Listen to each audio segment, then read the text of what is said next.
wa rahmatullah dal nag jàmm ci seen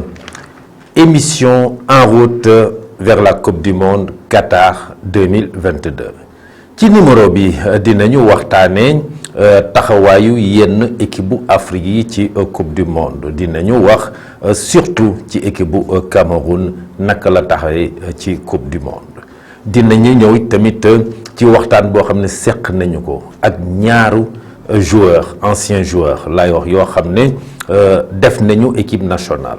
ñoo jiitu Aliou Cissé ci équipe bu nationale bu Sénégal mais ba léegi ñu ngi ci biir football bi seq nañu ak ñoom waxtaan ñu yóbbante seeni rakk ak seeni doom yi nga xam ne ñoom ñoo nekk actuellement fële ca Qatar ci équipe bu Sénégal bi loolu lépp bu ngeen taxirloo ma ñëw ak yéen ci Faram Facce.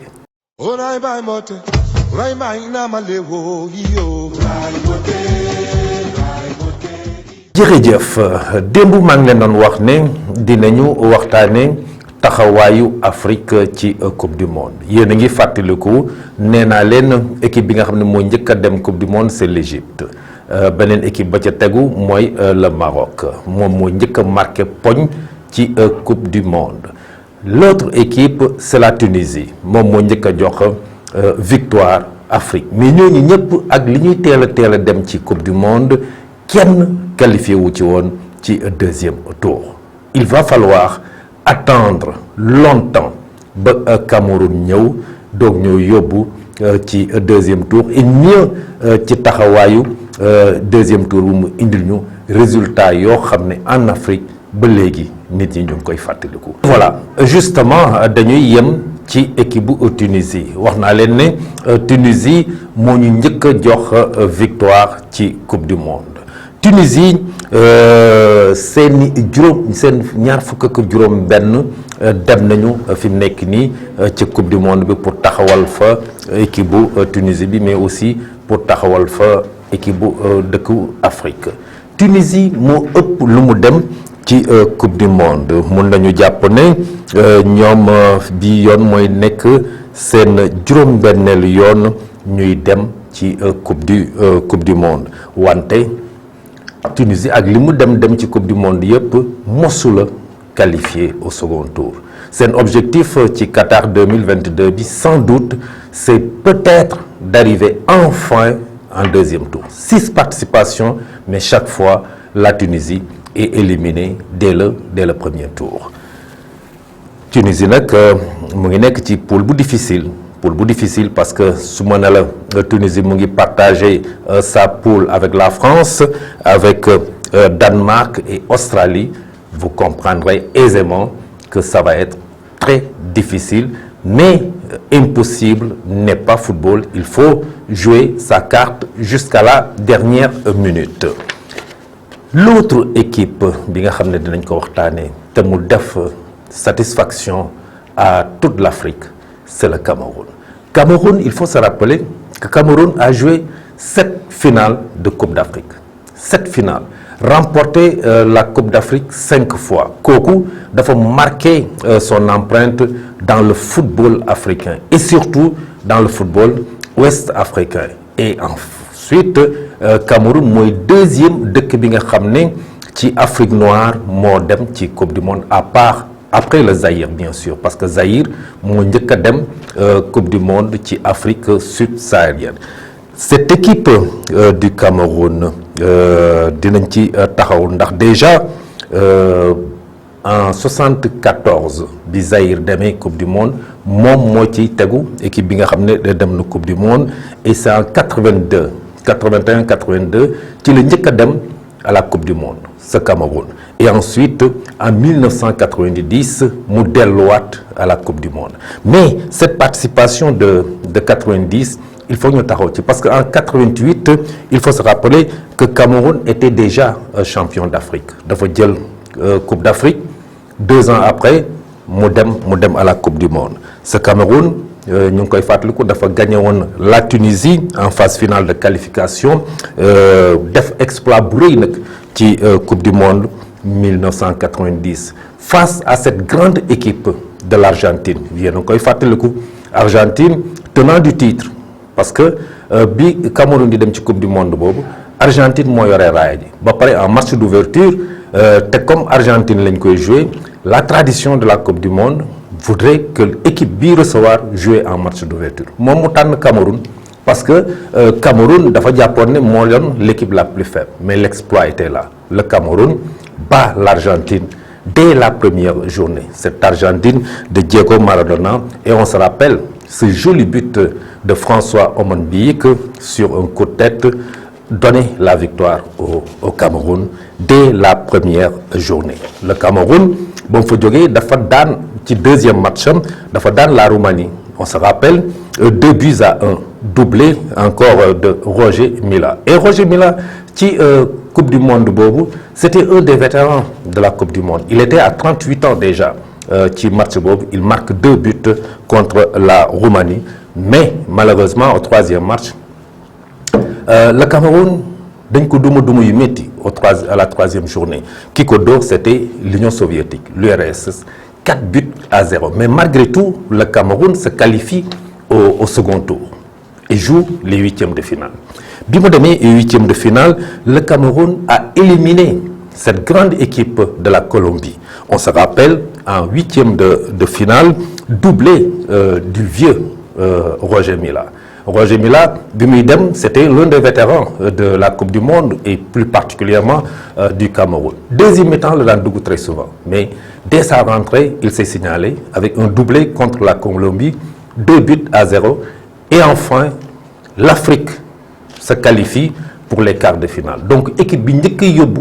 Afrique en quart de finale il faut se rappeler c'est cette grande équipe du Cameroun avec les Roger Mila, Omonbiik, Kanambiik, Nkono, Thomas bon il faut se rappeler vraiment de cette grande équipe Emmanuel Koundé on se rappelle c'était une fierté de toute l'Afrique mais malheureusement l'Afrique va s'arrêter en quart de finale avec ce Cameroun battu par l'Angleterre après la série des prolongations et on se rappelle d'ailleurs ci match boobu le Cameroun à un moment donné a mené au score 2-1 face à l'Angleterre alors la satisfaction était générale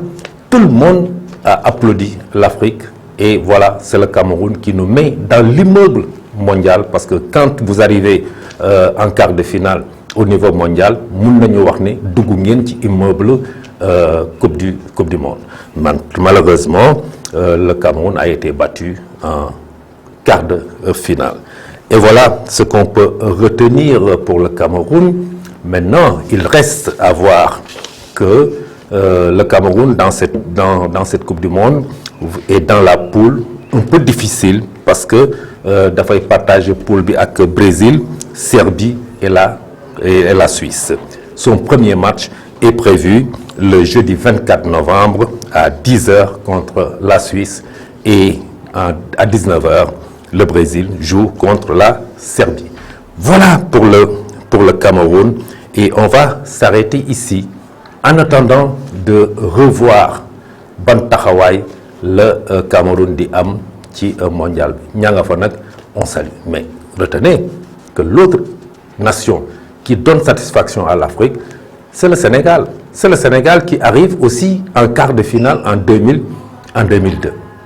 On va y revenir pour vous montrer véritablement que yoon wi gudd na mais cette équipe du Sénégal peut donner encore beaucoup de satisfaction parce que nous sommes sur les traces des grandes nations de football surtout au niveau africain. Je vous l'ai dit teel faa dem baax na mais teel faa def performance baax na et le Sénégal dès sa première participation arrive en quart de finale c'est exceptionnel non dans un court instant ñu dugg ci waxtaan yi nga xam ne seq naa ko ak yenn anciens footballeurs. Très bien pour l'instant ci jamono ji ñuy wax équipe nationale du Sénégal ña nga ca Qatar les 25 joueurs sont sur place kenn moo répondre présent c'est évidemment Sadio Mané retenu en Allemagne pour des examens complémentaires mais à part lui 25 yëpp ñu ngi sur place te tàggatu nañu une deuxième fois nous aussi au Sénégal on est en train de préparer cette Coupe du Monde. Hier, amoon na match de football fii ci stade Maniang Soumaré, je le rappelle, l'US Rail jouait contre le Modèle de Mbao en National 1. Le public était venu nombreux. D'ailleurs, j'en profite pour vous donner le résultat. ñaari équipe yo dañoo tembo kenn dugalul dara ci sa camp morom. Seq nañ fa waxtaan nag ak des anciens footballeurs. Ki ma leen di njëkk a digtal, c'est Kane Sarr. Kane Sarr, ceux qui ont suivi le football des années 90 jëm kaw, vous le connaissez très bien. On l'appelle plus précisément Bibi Sarr. Bibi Sarr mi papa la ci Pape Matar Sarr seq nañu ak moom waxtaan. maa ngi tukki Mamadou Kane Sarr mi gën maa xam si Bibi waaw Bibi équipe nationale de ma nga Qatar pour coupe du monde bi yow noo gisee coupe du monde ren. waaw dina neex nag mais xam naa dina bëri ay surprise ci bi préparation bi baax na trop xam naa dina bëri ay surprise nag loolu laa ci gën a xalaat. waaw équipe bu Sénégal bi nag. yow dañuy gis bu baax a baax. seulement que li ñu xaw a kii tuuti sa handicapé mooy li ñu amul préparation. mais suñu amoon préparation bu baax. bon nañ sam yaakaar. xam nga poule bi nga xam ne ci la ñu nekk ña ngi cay ànd ak Qatar, Pays-Bas ak Équateur tey su ma la laajoon poule boobu ban équipe nga ci gën a ragal yow Sénégal. kii laa si gën a ragal am tuuti Hollande. Pays-Bas. ok ñoom daal laa si parce que ñoom dañuy jouer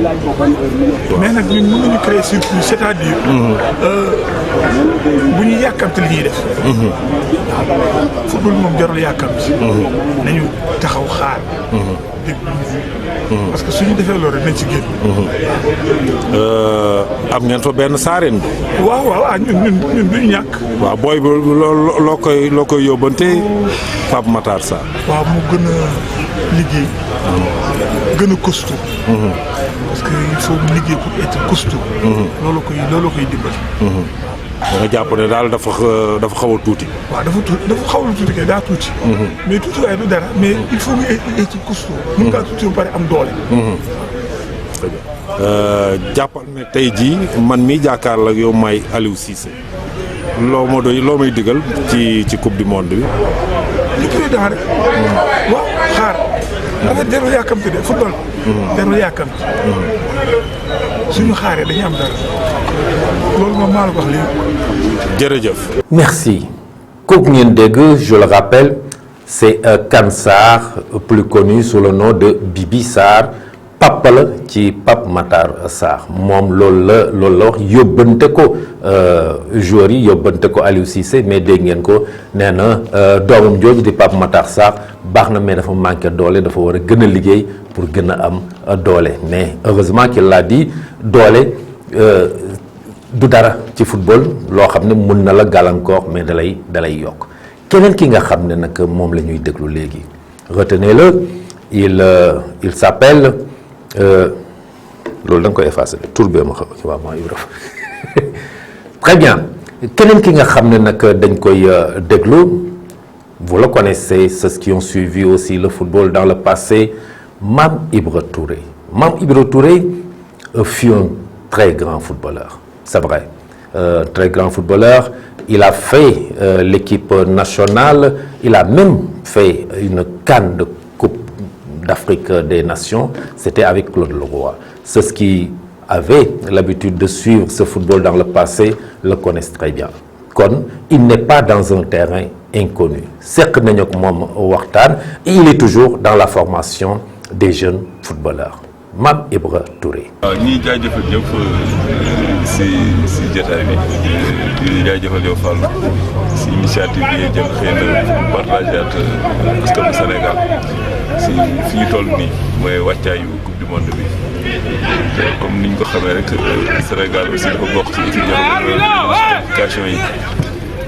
ñaan aussi ñu dem fa ndam parce que aussi Sénégal nekk na si position boo xamee ni nañ wax ni c'est la première nation en Afrique te defe naa ni bi mu ko yoree ba léegi si pays bi jiitu Afrique yi yàgg na mais li ñuy gis yokkali ko ren rek mooy d'Afrique bi ñoon wutu ren